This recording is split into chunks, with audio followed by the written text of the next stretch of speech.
Hello, everyone, and welcome to the Vortex, where lies and falsehoods are trapped and exposed. I'm Michael Voris.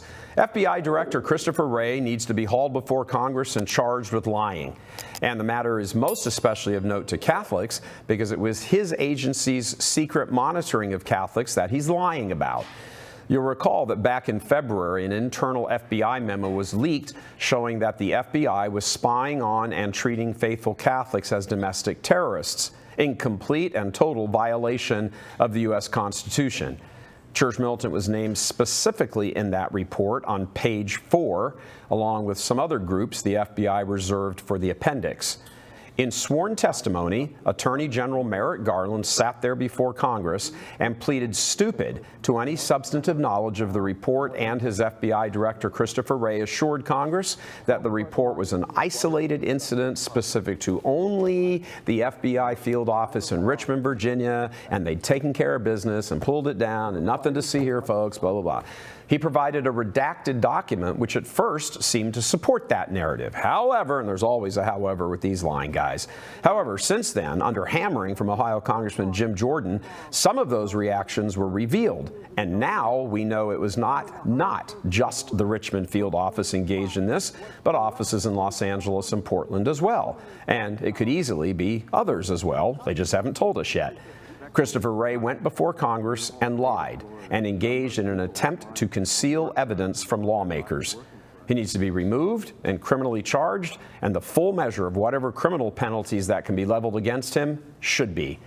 The head of the Federal Bureau of Investigation lied to Congress.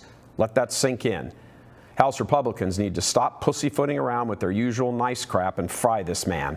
And they need to move on from him to Merrick Garland as well, and the entire cabal of these Biden administration monsters weaponizing the justice system against faithful Catholics, just ask Mark Houck, as well as other Christians of goodwill. These government leaders do not accept the Constitution. They don't believe in it. They reject it. They actively fight against it, and they go after those patriotic Americans trying to uphold it. They need to be behind bars, at least, for treason. These are not innocent mistakes. They are years-long pattern at this point. They first label faithful Christians as terrorists, and then they use that label as an excuse to surveil them and build a legal case against them.